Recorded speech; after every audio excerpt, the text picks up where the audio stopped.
médico forense es un superviviente. ¿Cómo es un día en tu trabajo? ¿Cómo es un día en la vida? Un día es una noche. Un día en nuestro trabajo es una verdadera noche, ¿no? Estrellada siempre. No tengo tablas de población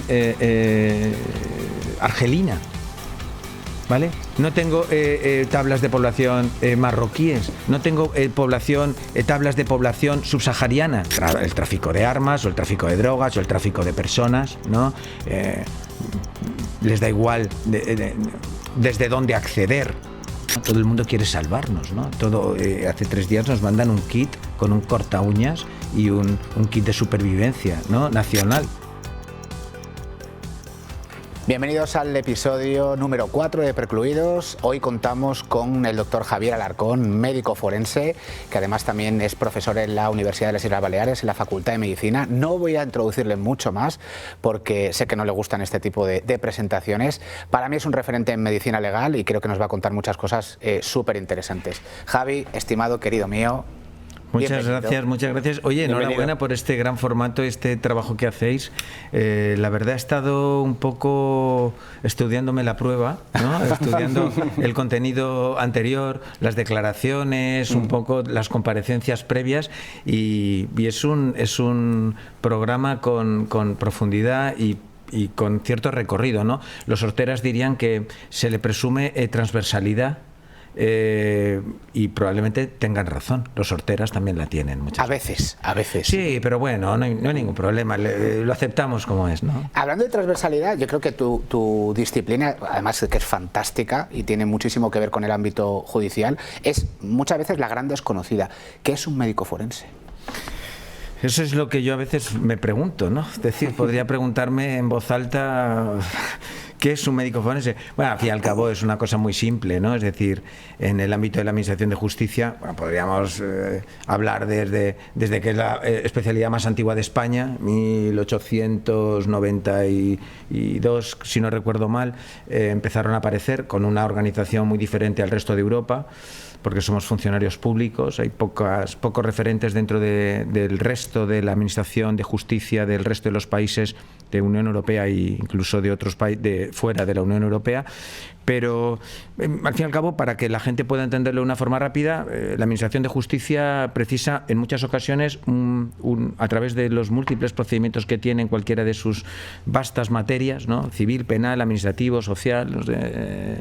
Me llegó el otro día una demanda de responsabilidad profesional médica del juzgado de lo mercantil, ¿no? Por ejemplo, para que nos hagamos una idea, ¿no? Entonces, donde se solicita de alguna manera una opinión médica un poco especializada sobre las materias, que hable de una determinada manera a los jueces que tienen que resolver y a los operadores jurídicos, a vosotros como abogados, a los fiscales, ¿no? Que conozcan un poco la temática, conozcan un poco esa especial jerga y esa especial necesidad de aproximar la medicina al ámbito jurídico, y eso es lo que hace un médico forense, ¿no? Te preguntan sobre las cosas que van pasando en los procedimientos y de alguna manera, pues un poco después de haber estudiado un poco tus cosas, pues contestas como buenamente puedes. Eres, al fin y al cabo, contestando a tu pregunta muy rápida, un médico forense es un superviviente en la Administración de Justicia, ¿no? Dentro de poco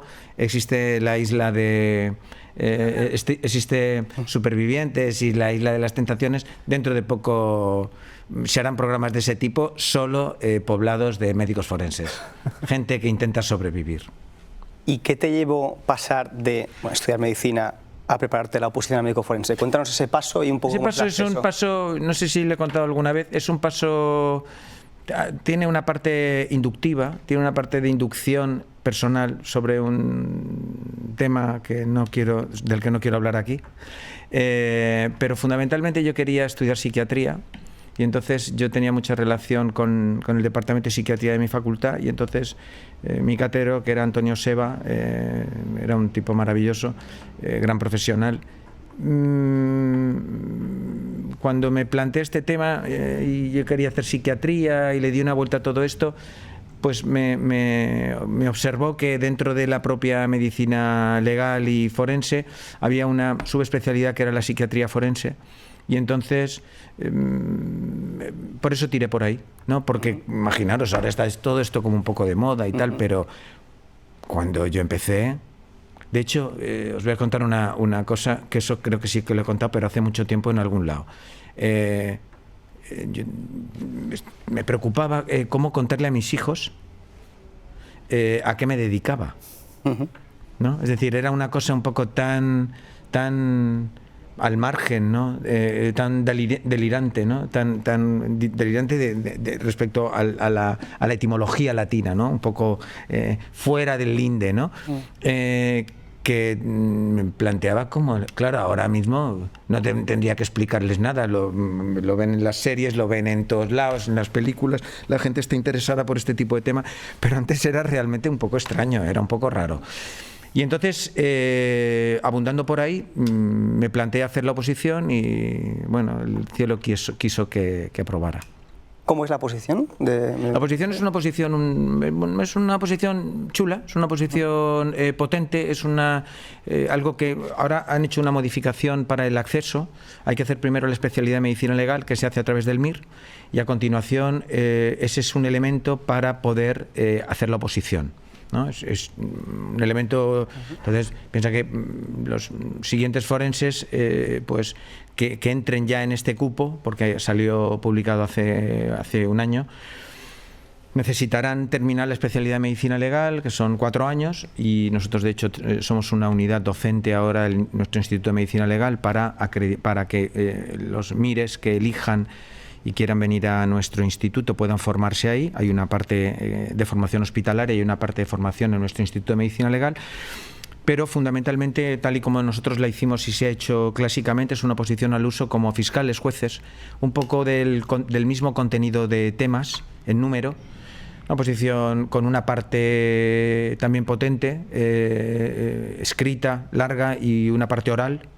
Yo, por ejemplo, yo me examiné en el Tribunal Supremo, ¿no? con 9 personas, 9 almas de tribunal, ¿no? El presidente de mi tribunal era un magistrado del Tribunal Supremo, había un fiscal del Tribunal Supremo, un poco para darle ese tono jurídico, ese tema, esa parte legal de la opción médico-legal, ¿no? Es decir, ver un poco toda esa parte, y el resto pues normalmente compañeros, profesores de medicina legal, forenses del resto del país, sobre todo de Madrid. Pero ese es un poco, era el acceso natural, ¿no? Y entonces, bueno, pues se presentaba mucha gente en aquel entonces y había pocas plazas, ¿no? Cuando yo aprobé, creo que fuimos 62, ¿no? en toda España. Somos realmente pocos. Tenemos un chat, Pepe Prieto, José Luis Prieto, que es un bombón, y hizo un chat para todos los forenses. Estamos ahí enterándonos de muchas cosas que pasan y ayudándonos colectivamente cuando pasan cosas, ¿no? Por ejemplo, con la Dana, con otro tipo de cosas.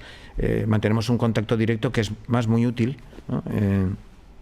Y entonces, no sé, igual en el chat hay 200, a lo mejor, de casi toda España, ¿no? Hay gente que no está, pero más o menos somos muy pocos, por eso no nos hace mucho caso. ¿Cómo es un día en tu trabajo? ¿Cómo es un día en la vida? Un día es una noche. Un día en nuestro trabajo es una verdadera noche, ¿no? Estrellada siempre. Es un día, depende de muchas cosas, porque nuestra actividad depende de aquí, por ejemplo, en nuestra organización, en nuestro Instituto de Medicina Legal, depende mucho de lo que te toque ese día. Hacemos un poco de todo. Tenemos 3 servicios: un servicio de laboratorio, un servicio de clínica, que es en el que yo ejerzo mi jefatura, que es el que hace el trabajo más voluminoso, prácticamente el 98% de toda la actividad del instituto. Y está el servicio de patología, que es donde se hacen las autopsias. Entonces, normalmente estamos organizados ahora yo me dedico más a todo el tema psíquico, a todo el tema de valoración del daño corporal, a todo ese tema, más que a la parte de patología.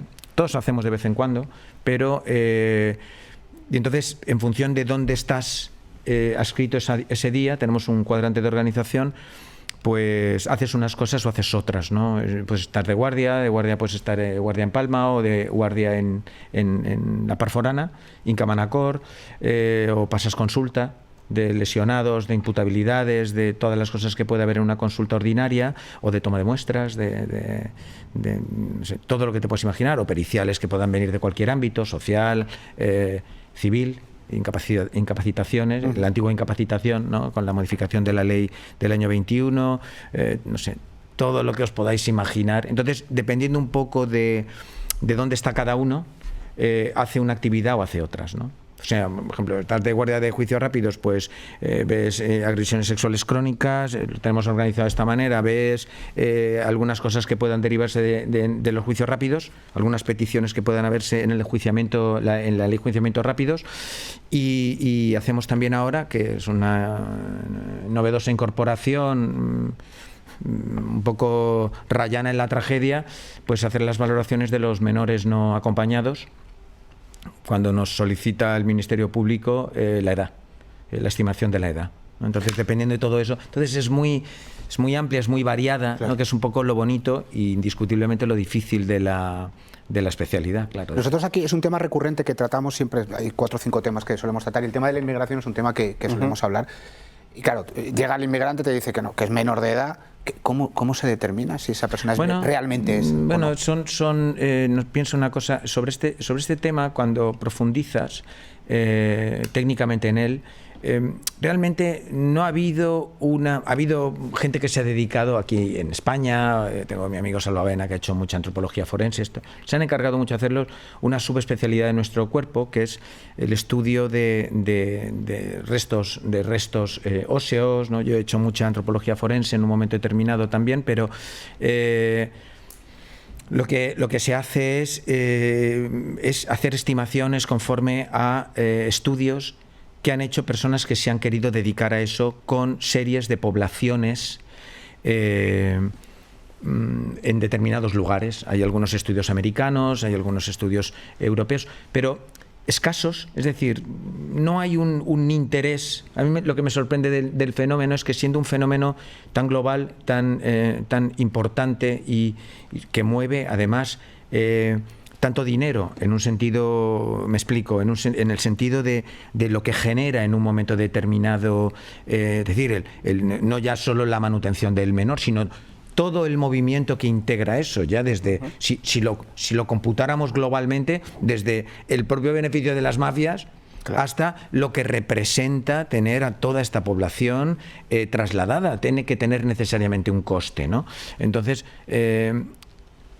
hablo del coste y hablo del coste económico, por no hablar del coste evidentemente humano, ¿no? Para darle a todo eso, es decir, una consistencia en cuanto al estudio. Y, por ejemplo, te pongo un ejemplo muy rápido. Si yo tengo una ruta estabilizada, que creo que es bastante notorio, ¿no? Casi 5.800, no me quiero equivocar el número, 40 y pico personas el año pasado en Baleares, ¿no? Entre Ibiza, los que llegaron aquí, o los que llegaron a Cabrera, o sobre todo Formentera, y dentro de esa ruta es lo que pilla antes, ¿no? Ibiza.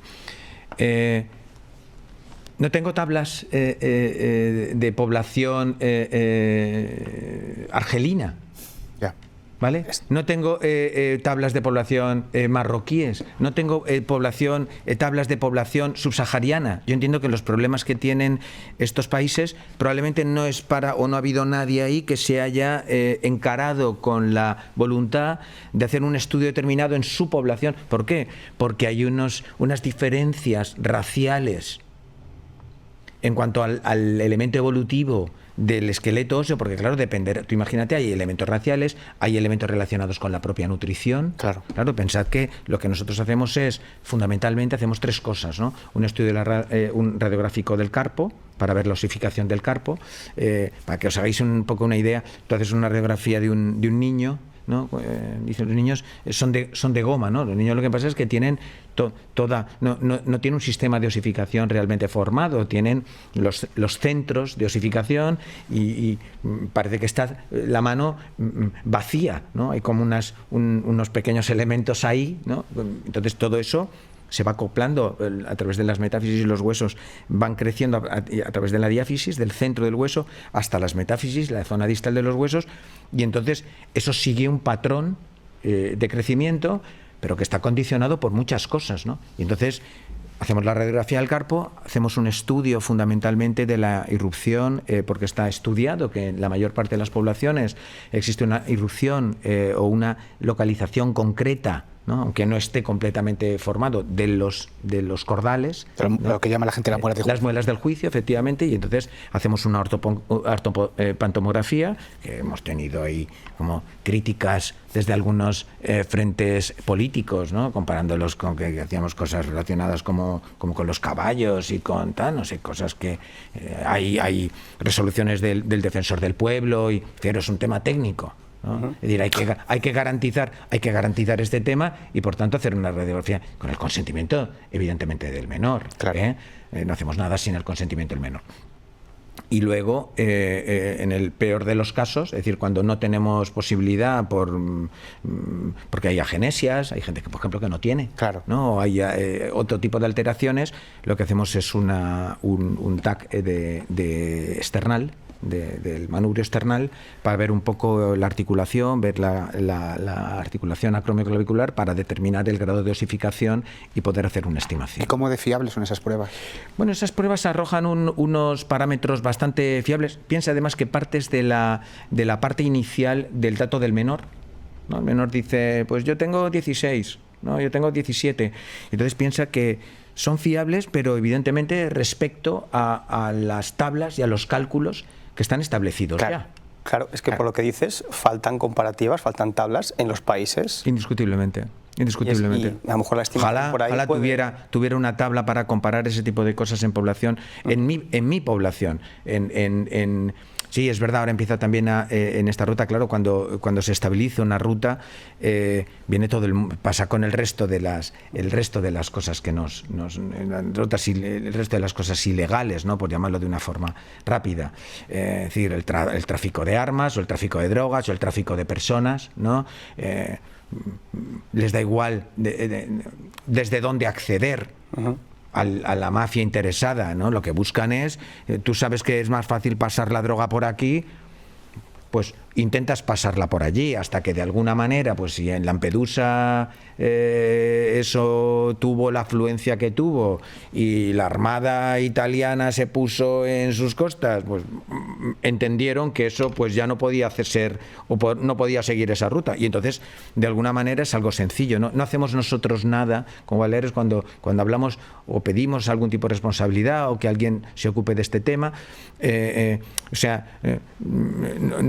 no buscamos culpables, ¿no? Buscamos simplemente el hecho de que las personas que se dedican a eso les llegue una voz diciendo que esto está controlado para intentar evitarlo, ¿no? Y sobre todo para intentar evitar, el otro día salía publicado, pues claro, pensad que tenemos noticias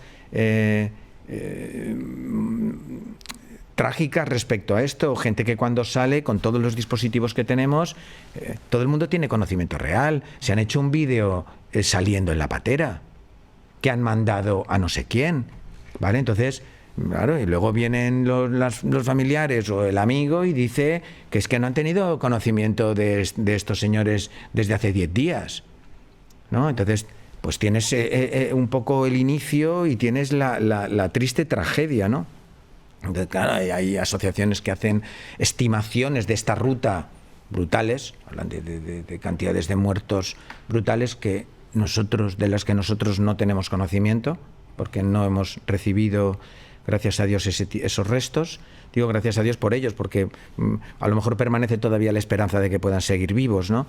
Pero no sé, es un problema. Entonces, todo ese tipo de temas, cuando se están de alguna manera apuntalando, cuando están empezando a crearse, es cuando de una forma rápida hay que intentar buscar soluciones.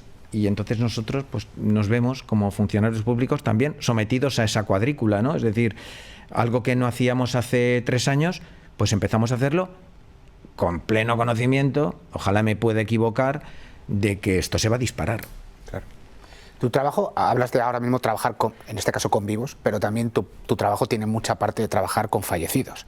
¿Cómo es esa llamada cuando es a nivel judicial o a nivel policial, que tienes que ir a un sitio donde dicen ha fallecido una persona, lo hablábamos el otro día, lo han matado? Llegas allí como diciendo, bueno, vamos a ver si realmente... ¿Cómo es ese momento? Bueno, ese momento es un momento donde tú en lo que estás es en la parte técnica del acontecimiento, es decir, por hacer una traslación de vuestra actividad, de la actividad letrada, el gran trabajo que hacéis vosotros, ¿no? Porque claro, piensa que tú eres la parte que defiende a alguien, ¿no? Alguien se siente defendido con vuestro trabajo, lo cual es una delicia. Lo decimos muchas veces de una forma gratuita y de una forma amplia, pero cuando te paras a pensar en el concepto es algo muy importante, ¿no? Que alguien pueda sentirse amparado, ¿no? Alguien piensa que además vivimos en el estatuto del amparador, ¿no? Todo el mundo quiere ampararnos, ¿no? Todo el mundo quiere salvarnos, ¿no? Hace 3 días nos mandan un kit con un corta uñas y un kit de supervivencia, ¿no? Nacional, ¿no? Nos lo mandarán dentro de poco a nuestra casa, ¿no? Pues una lata de sí, por supuesto, y una agua sin gas de 0,75 mililitros, ¿no? Para poderla pasar por el arco del aeropuerto. Pero tú piensas que, igual que vosotros cuando estáis defendiendo, voy a hacer una traslación que a eso me refería, estáis haciendo y estáis en el objeto de defender a alguien, tú no te estás planteando de alguna manera la parte emocional de los hechos, ¿no? Es decir, tú estás defendiendo al asesino, estás defendiendo a la víctima. Sí, claro que estás manchado de todo eso, ¿no? Pero estás en modo... ¿no? Estás en modo trabajo, te has puesto la corbata, por cierto, que corbata, a ver si... ¿Hay alguna corbata? No sé dónde está. ¿Cuál es mi cámara? Ahora dejamos una corbata. ¿Cuál es mi cámara? Eso me decía un día mi padre, Paco, que es un bombón, me lo como. Me dice, es que hijo mío, en la foto todos iban, un día que me dieron un premio, me dice, todos iban con corbata, excepto tú que llevabas un pañuelo en el cuello, ¿sabes? Entonces yo me reía, digo, hoy ha coincidido que también llevo un pañuelo en el cuello. Pero yo creo que omites un poco toda esa parte emocional para dedicarte específicamente a hacer es decir, eres un soldado, yo sé que esto a la gente a lo mejor le puede parecer un poco frío, pero eres un soldado, vas a hacer tu trabajo y claro, llegas allí y te encuentras con todo un entorno desastroso. Hay veces que esos temas te sobrepasan. Por ejemplo, ETA, cuando me toca el atentado de ETA, que es yo hice el último atentado de ETA con muertos de la banda. Pues claro, llegamos allí, había allí un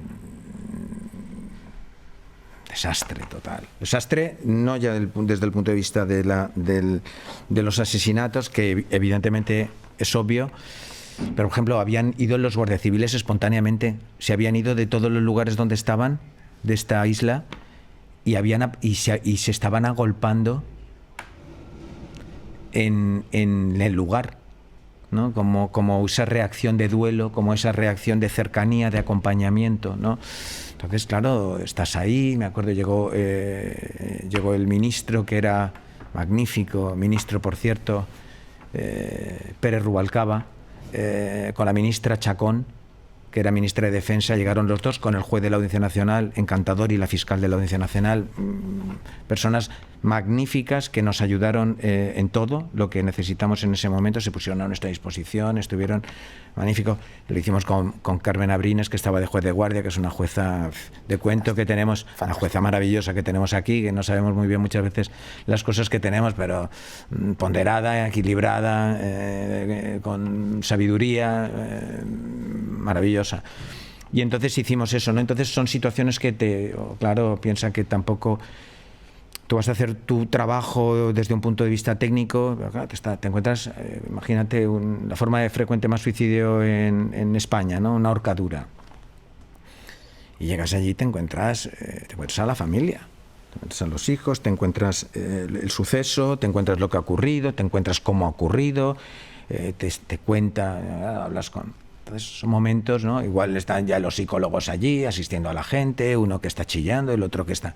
O sea, todos podemos imaginarnos lo que puede ser una muerte súbita, inesperada, una muerte violenta de alguien en un domicilio, ¿no? Porque todos compartimos nuestra vida, ¿no? Y entonces es una cosa donde hay que extraer la parte técnica de lo que necesitamos para llegar a unas determinadas conclusiones sobre lo que ha ocurrido, por un lado, y por la otra, pues yo dejo que con el tiempo más, que las cosas escriban su poema en mí, como dice el poemario de de ese poeta nicaragüense, ¿no? Maravilloso, Carlos Fonseca se llama, Carlos Fonseca Grisby, ¿no? Dejas que dice, las cosas ya escriben su poema en mí, ¿no? Pues dejas un poco que los acontecimientos vayan escribiendo parte de todo ese contenido emocional y bueno, pues te manchas y te llevas el mojón, ¿no? Te llevas un poco la tristeza a casa y claro, eso pues salpicado con miles de anécdotas, miles de sucesos, miles de cosas que pueden parecer iguales, pero que es lo espectacular del trabajo, que nunca lo son, ¿no? Y entonces, pues intentar aprender de todo y intentar avanzar. Yo te la tengo que hacer, pero ¿cuál ha sido la asistencia que más te impacta o la que has dicho, aquí esto me ha dejado, me ha llevado ahí un raspo? No puedo dar datos porque ojalá pudiera dar datos concretos, porque la historia es brutal para mí, ¿no? Igual a alguien le parece algo insignificante dentro de lo que técnicamente puede ser más complicado, ¿no? Pero a mí me pasó una cosa curiosa. Fui a un levantamiento de una persona que había fallecido. Voy a intentar no dar ningún dato porque la familia no dio ningún dato, no quiso que se diera ningún dato, y siendo una persona muy conocida, nunca ha aparecido ninguna publicación que diga nada con relación a la muerte de esta persona, ¿vale? Pero es una persona, yo tenía un objeto cuando era estudiante de medicina en mi habitación, que lo había hecho esta persona, ¿no? Es decir, yo de alguna manera estaba familiarizada con esa persona de una forma permanente, ¿no? Y entonces me llamaron un día a un lugar y entonces había ocurrido un suceso. Tampoco quiero dar el dato de cómo falleció, fue una muerte súbita en un lugar, y entonces me corregí un poco a la policía porque los familiares estaban junto al cadáver, y entonces les dije que a veces intento hacer un poco de pedagogía, ¿no? Hay que separar la escena, es una intervención judicial, nunca pasa nada, pero es posible que pudiera hacer algo, que alguien cogiera algo que pudiera ser relevante, ¿no? Que alguien hiciera algo que pudiera ser relevante, con lo cual lo suyo es que cuando se ha intervenido judicialmente un cadáver, la familia no esté en los aledaños de la escena, ni los familiares ni nadie. Y entonces, no me quiero ir mucho del tema, pero claro, cuando lo exploro y pido que me den la documentación de este señor, claro, veo el nombre. Y entonces, claro, yo no lo había reconocido. Ese cadáver puede ser hombre o mujer, ¿eh? Y entonces lo volví a destapar. Y entonces, claro, esta persona era la persona con la que yo había estado ligado emocionalmente a través de ese elemento, a través de ese objeto. Entonces me pareció de una, no sé cómo decirte, de una tristeza, de una como de una pérdida, fue como una especie de pérdida personal, una persona que yo había seguido, admiraba por las cosas que hacía, ¿no? Podía ser un pianista, por ejemplo, ¿no? Y entonces, no sé, fíjate, algo que a alguien le puede parecer ridículo, que puede parecer no tener demasiado sentido, pero ahora mismo es el suceso que se me ocurriría contar, que no he contado, claro. Curioso. ¿Y cuándo debe acudir un médico a un fallecimiento? ¿Cuál es la línea esa? Y enlazando con esa pregunta, ¿la innecesaria intervención del médico forense puede perjudicar a la familia en casos donde no debería intervenir? Bueno, es una pregunta bonita porque es una pregunta en negativo. Empiezo por el final. Es una negación. No es ya la presencia, sino los problemas que puede tener eso, ¿no? Y voy a intentar contestarte de una forma sucinta, rápida, a esta situación. Para empezar, nosotros no decidimos nada con relación a todo ese tipo de temas, porque esos temas, como cuando decía el Barça, ¿no? de memoria, ¿no? Decía, juega de memoria. Pues tú juegas de memoria con la ley de enjuiciamiento criminal, ¿no? Hay un fallecimiento, no hay un certificado médico de defunción emitido por un médico, ¿vale? Primero, porque el médico no quiere emitirlo, porque tiene alguna sospecha de que la muerte puede ser debida a una causa violenta, que es lo que dice el artículo 340 y siguiente de la Ley de Enjuiciamiento Criminal, y entonces se pone automáticamente en marcha, se llama a la policía por parte y entonces inmediatamente se da parte al juzgado, nos da aviso, y entonces nosotros acudimos al lugar, ¿vale? Hay casos evidentes que son los que aparecen cuando la muerte es violenta o sospechosa de criminalidad, dice literalmente la norma, pero existe una posibilidad adicional, que es cuando un médico se niega a firmar el certificado médico de función. Ahí es donde iba. Se niega porque, imagínate, acaba de llegar al centro de salud y no conoce al paciente. O, por ejemplo, una cosa muy habitual, tú has hecho una muerte súbita, cardíaca, muy frecuente, y estás de pie, o estás sentado y te has caído, o te has desequilibrado y te has golpeado, ¿no? Una contusión leve, craneal o en cualquier... Y entonces dice que hay un elemento violento que evidentemente no tiene relación con la causa de la muerte, está en el perimundo del momento de la muerte, pero realmente no es la causa de la muerte. Y entonces hay veces que se niegan a firmar el certificado médico de función. Hacemos reuniones, intentamos hacer pedagogía. De hecho, a los chicos, a los alumnos, su primer certificado médico de función lo firman conmigo en una práctica que les hago en la facultad. Porque es un tema importante, porque existe una obligación legal y una obligación deontológica de, cuando se tienen datos suficientes, poder firmar la defunción, ¿no? Yo, cuando pasa eso, siempre le pregunto al médico cuando hay alguna duda, y a veces incluso los localizamos cuando son temas palmarios. Claro, imagínate, es tu padre, ¿no? Es el mío, ¿no? Y con antecedentes oncológicos importantes, en tratamiento, cardíacos, con 3 bypass, con no sé qué, y tiene 85 años, ¿no? Entonces, la reflexión que yo hago muchas veces es: si hubiera firmado el certificado, si hubiera sido su padre. Si es tu padre el que está ahí, tú firmas el certificado médico de función, ¿no? Vas a someter a la familia a una intervención judicial, a la realización de una autopsia, con no solo el hecho físico de hacer la autopsia, sino el hecho del tiempo que tenemos que dedicarle a eso. Te pasa un viernes y a lo mejor el cadáver no se puede incinerar o enterrar hasta el martes siguiente, ¿no? O sea, una familia le espera, cuando no queda más remedio porque es un imperativo legal, pues nadie lo discute y todos somos, como decía antes, soldados, ¿no? Pero hay muchos casos que probablemente pudiéramos evitar o pudieran evitarse.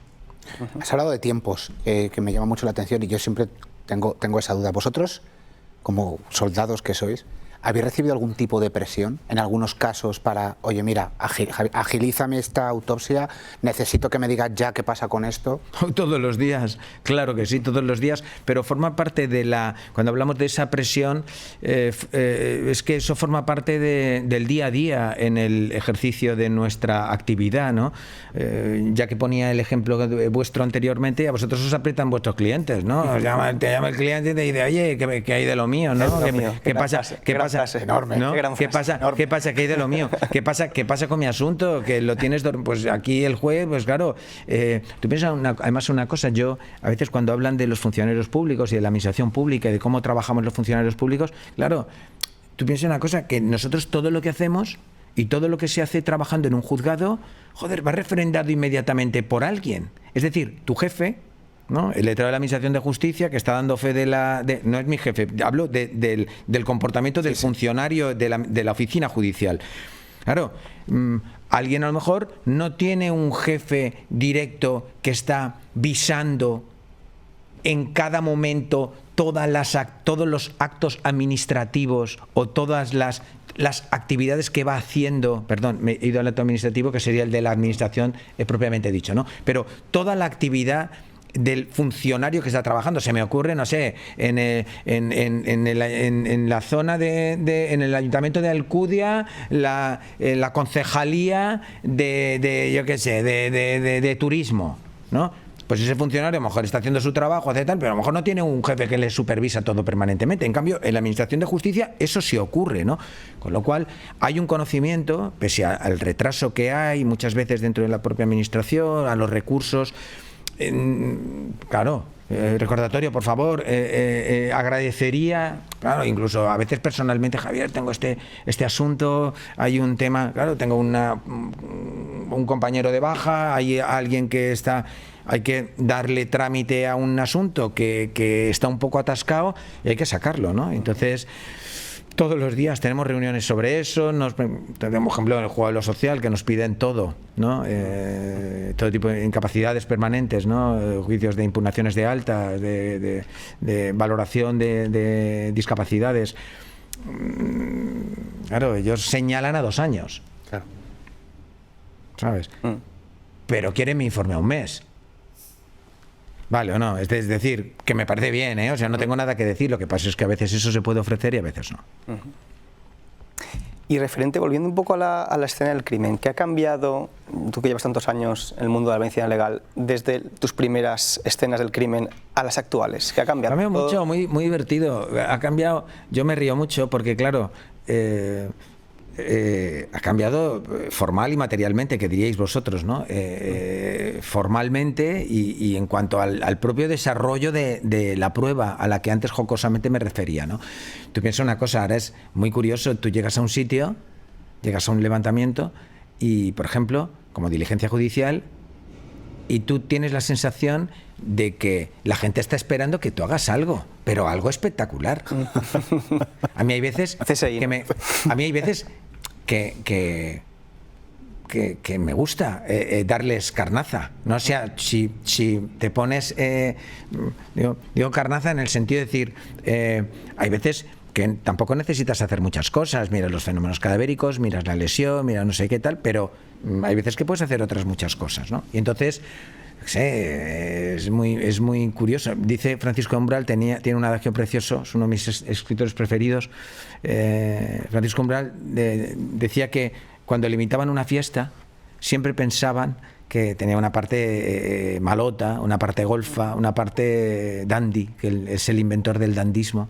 Dice me invitan a una fiesta y siempre tengo la sensación de que al final de la fiesta esperan a que toque el piano. Dice, cuando yo no he tocado nunca el piano, ¿sabes? Es una forma de decir que alguien está esperando que tú hagas algo necesariamente porque está embutida por una inercia de muchas cosas que se están viendo y que están pasando, ¿no? Que a lo mejor no tienen nada que ver con lo que tú necesitas hacer en ese momento, ¿no? Con lo cual es divertido. Por ejemplo, uno de los últimos levantamientos, muy buena relación, fue con Policía Nacional. Yo les quiero mucho, así como corpus, ¿no? Y como individuos, siempre, la verdad, conmigo, siempre respetuosos y gente, puede haber un pique entre instituciones por determinadas materias, y ya con su jefe no te digo, con Santa Fe es un tipo magnífico, un profesional espectacular. Pues llegó allí en una presunción de un homicidio y rápidamente, para empezar a hablar, había un dron. Digo, pero ¿y el dron para qué? ¿Y el dron para qué? ¿No? No sé, igual alguien huía y había digo, pero ha pasado algo no tal, muy más. Hice yo incluso algunas fotos, esas para enseñárselas a veces a los alumnos, del combate que estaban manteniendo las gaviotas con el dron. Muy curioso, ¿no? Digo, claro, como un elemento intrusivo, como un objeto extraño, ¿no? Sí. Y entonces no sé, pues esto para empezar a hablar, luego ya todo el rollo, vamos, llegas allí, Guardia Civil, los últimos homicidios, o cuando hemos tenido los últimos grandes, el Medusa en el Arenal, no sé, es que a mí me han tocado un montón de nuestra Dana, si se puede decir de alguna manera, de San Lorenzo, un accidente aéreo que tuve con 5 fallecidos también. Hablo de los últimos que se me ocurren así con víctimas múltiples. Y claro, llegas allí y han montado, vamos, 2 carpas, 3 mesas para poder trabajar, medios, ¿no? O sea, eso se ha notado, ¿no? Se ha notado ese cambio, ¿no? Sí, yo creo además que hay una voluntad por parte de los cuerpos y fuerzas de seguridad del Estado, de ahí a veces esa zona un poco de conflicto, de jugar un poco a los médicos forenses, lo digo con respeto y lo digo con cariño. A mí yo nunca he tenido ningún tipo no sé, soy muy respetuoso con eso, ¿no? Intento, si es una cosa muy objetiva, ¿no? He tenido, yo sé, por ejemplo, he visto, no quiero liaros, pero he visto reproducido un informe de autopsia mío, aparente informe de autopsia mío, cuando yo iba hablando con la compañera con la que estaba haciendo la autopsia, diciéndole los hallazgos. Al lado tenía a un miembro de la Policía Judicial, era un homicidio, que no diré el cuerpo, que iba tomando notas, pues yo entendí, él venía a la identificación del cadáver. claro, ver en una diligencia policial lo que yo había dicho respecto a eso, no es que esté al margen de su ejercicio, es que incluso nos pone a todos en un brete, porque él hace constar en unas diligencias que él firma determinados elementos que a lo mejor puede que yo no haya reflejado en mi informe de autopsia, porque a lo mejor he dicho algo y me he equivocado, y cuando he llegado a mi casa y he mirado mis notas o mirado mis fotos, o cuando he escrito el informe lo he dicho de otra manera, ¿no? Eso puede dar de alguna manera pasto a que una persona en un momento determinado, en una acción homicida clara y prácticamente reconocida, pues puedas dar munición para que vosotros, los buenos letrados, podáis defender eso en una forma u otra, ¿no? Es un exceso de celo, ¿no? Que para mí, por ejemplo, pues cojo el teléfono, levanté el teléfono y hablé con el jefe oportuno para decirle que fuera la última vez que eso ocurría, ¿no? Del mismo modo que yo, que podría hacer también aseveraciones en mi informe sobre temas relacionados con la propia escena, ¿no? Por ejemplo, a lo mejor yo puedo decir que la huella, podría escribir, se observan una serie de pisadas junto tal, que con toda probabilidad pertenecen al calzado de tal. ¿Quién soy yo para hacer una aseveración de ese tipo?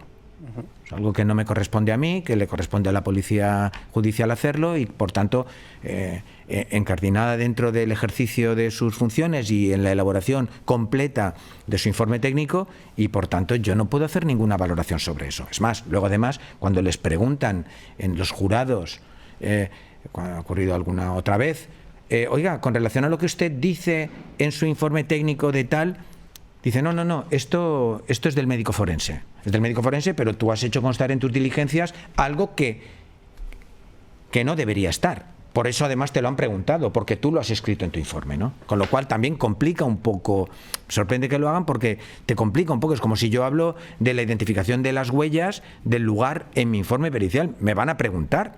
Tú me vas a preguntar, oiga, y cuando usted dice que esta huella tiene el delta, no sé qué, o es sinestrodelto o lo que... Yo, no, esto es de la policía judicial. No, esto es suyo. Esto es suyo porque está en su informe pericial. Y por tanto, señoría, solicito que el perito conteste al porqué, más con un jurado, imagínate, ¿sabes? Eso. Entonces, no sé, bueno, son cosas, pero al final todo bien. Y entonces ha cambiado todo eso, ha cambiado indiscutiblemente, ha cambiado. También ha cambiado mucho el tema de la mediatización de los asuntos. Ahora estamos viendo como un auge de la crónica negra, como un auge de el interés por la criminología, la criminalidad. ¿Cómo vives? Porque si investigas un poco, hay fotos tuyas en escenas, hay fotos tuyas pues en comparecencias. ¿Eso entorpece, no entorpece? ¿Cómo lo vives? No, yo lo vivo con absoluta normalidad. Al fin y al cabo es una parte de tu historia, ¿no? Y es una parte de tu... Yo intento no recrearme demasiado en eso. Yo me siento como un veterano del Vietnam, ¿sabes? Que vienes con tus heridas de guerra, tus amputaciones, ¿no? Con tu pañuelo rojo siempre en la frente, lleno de estrellas plateadas, ¿no? Pequeñas. Yo me veo un poco así. Entonces, sinceramente, Eduardo, ni me veo, ni me mira. Yo, por ejemplo, este programa seguramente no lo voy a ver. Digo, animo a todo el mundo a verlo. Pero fundamentalmente porque tú entenderás que y de verdad que no es falsa modestia ni nada parecido, es que no me interesa en absoluto. O sea, no me interesa en absoluto porque ya estoy conmigo, ya conozco mis cosas, no me recreo en nada. Entonces, incluso me sorprendo a veces porque digo, coño, yo intervine en ese asunto. De hecho, les explico a veces cuando doy alguna clase o en la UNED o en la universidad, que los alumnos se descojonan. Yo les digo, no riáis, que os estoy hablando en serio. Es decir, yo les digo, yo doy la clase para mí, no doy la clase para vosotros. Se ríen, digo, no, es que no lo habéis entendido. Es que la clase la doy para mí porque en ese momento, ¿no? Yo decía, Miguel Barceló, el pintor, me vuelve loca sus entrevistas y me entusiasma como pintor. Dice el tío, te preguntan un día, oiga, ¿usted cuándo pinta mejor? ¿No? Y responde, cuando me están esperando. Sublime. Claro, digo, tiene toda la razón, Miguel Barceló. Porque cuando a ti te están esperando y tú tienes que estar en otro lugar distinto del lugar en el que estás optimizando tu capacidad para hacer lo que estás haciendo de la forma mejor y de la forma más rápido. Por tanto, me dice, ¿cuándo pinta mejor? Me vuelve loco. Pues esto es lo mismo. Cuando estás en el abismo de una charla frente a la gente, ¿no?, que está esperando algo de ti, ¿no?, pobres, pues el tema es sencillo, ¿no? El tema es que recuerdas, ¿no? Es tu mejor momento, porque realmente la mente tira de cualquier recurso, de cosas que están dormidas en tu cabeza. Por eso a mí me gusta siempre improvisar, me gusta siempre, porque al final estoy un poco conmigo, ¿sabes? Y entonces entenderéis que yo ni miro las fotos, ni... más la decadencia es objetiva, ¿no?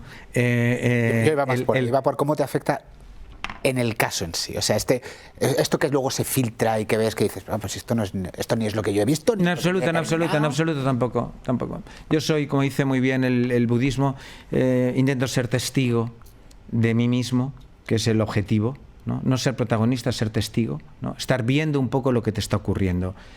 Y a mí todo me parece fenomenal. Es decir, huyo del dualismo, intento, es mi momento vital, ¿no? Intento que esa parte cultural de que todo tiene un contrario, ¿no?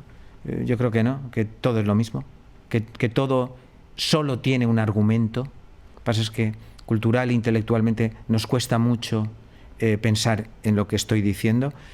Por tanto, si alguien ha colgado tal, me parece delicioso. Esto me recuerda a Flaubert, el escritor francés, muy bueno, porque leía el otro día algo sublime. Era muy conocido en él que estaba en un grupo de gente y estaban hablando de un tema y él daba su opinión y le decía a uno que tenía razón, y hablando de lo mismo, a los 10 segundos le decía al otro que también tenía razón cuando habían opinado lo contrario. Y entonces...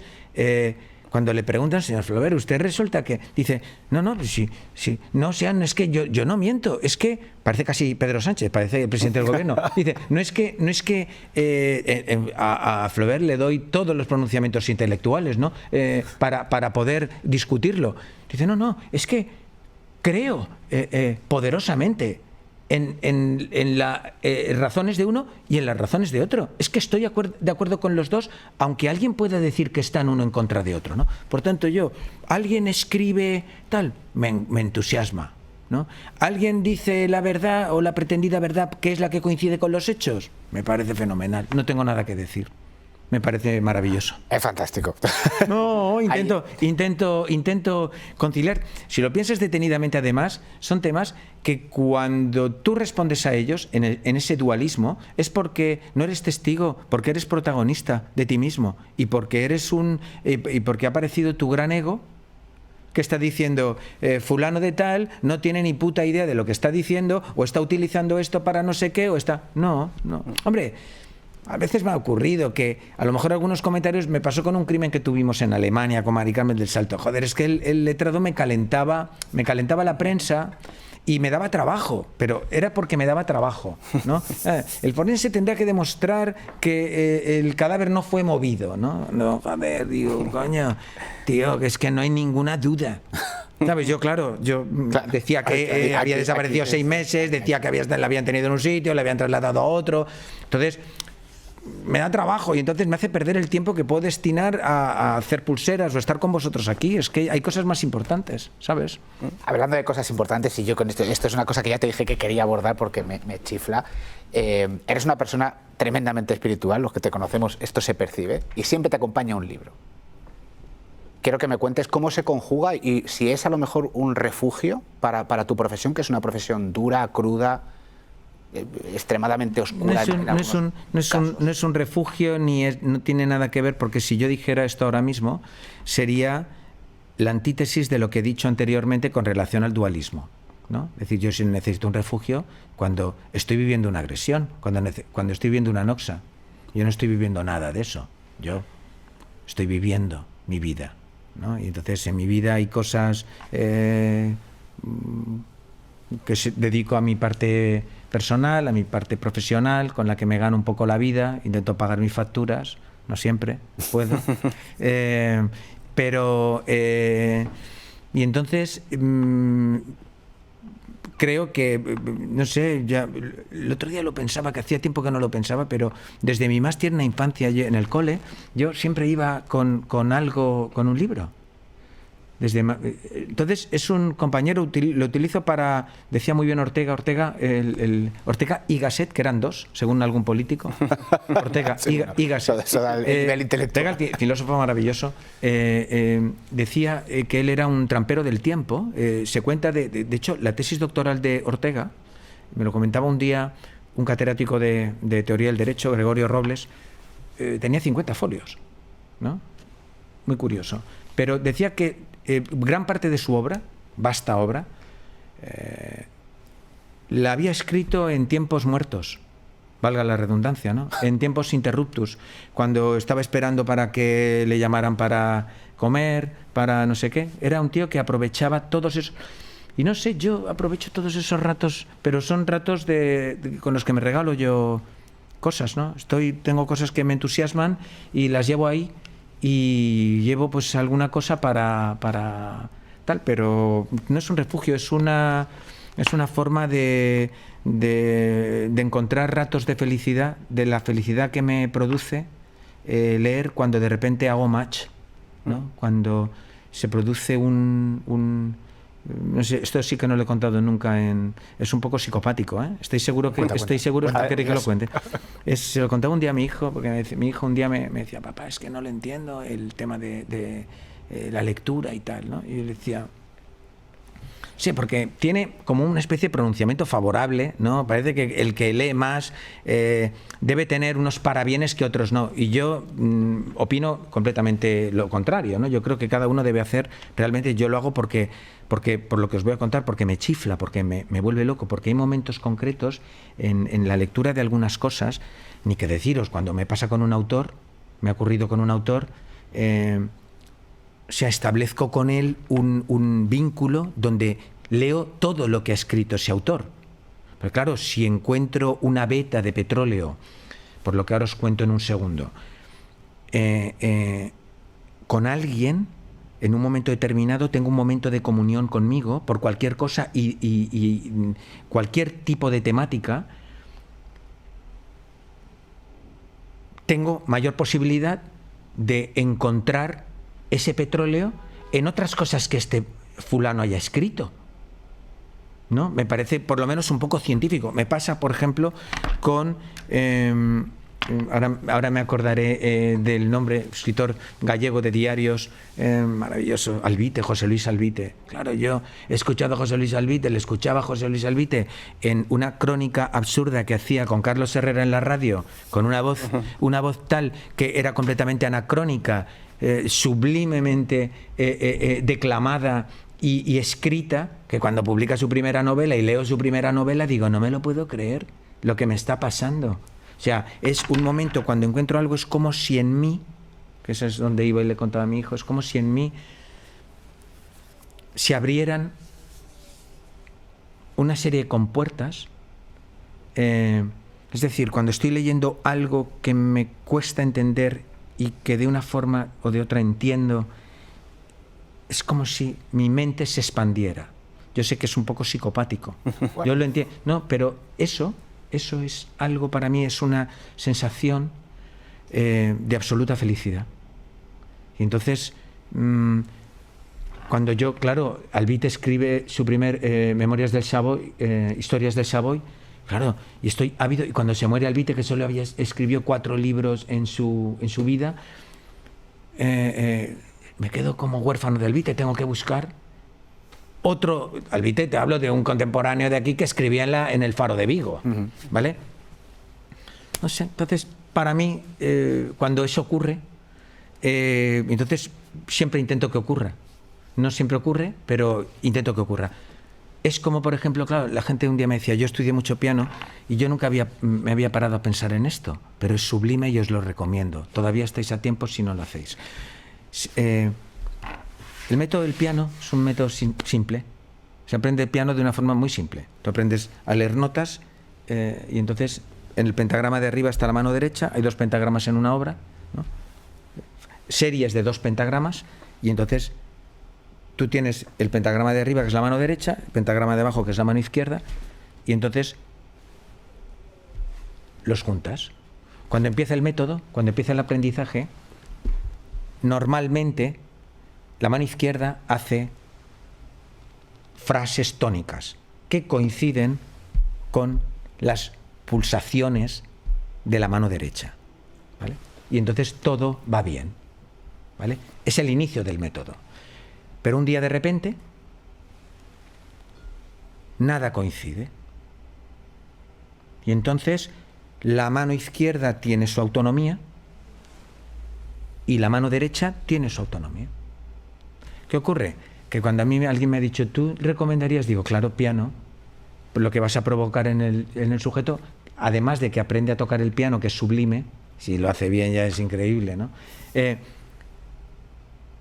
Estás contribuyendo a que expanda de alguna manera una capacidad intelectiva, es decir, a que esas interconexiones cerebrales que le van a ayudar, sin ninguna duda, para hacer cualquier otra cosa que haga. Entonces creo que a veces no hemos entendido el criterio de las cosas, ¿no? El sentido de las cosas. Hay que estudiar piano, pero no para aprender música, no para ser concertista, sino para que eso te capacite para hacer otras muchas cosas. Es así. Nos hemos quedado, yo creo que con ganas de más. Sí, qué mono soy, ¿no? Te vamos a volver a invitar. Ah, qué bueno, pues algún otro día, pero ya me veré, prometo veros entonces a cambio. Prometo veros. Oye, muchas gracias por vuestra invitación. Yo, como siempre Habéis sido muy digo, amables. creo que esto dignifica que los servidores públicos puedan venir aquí y exponer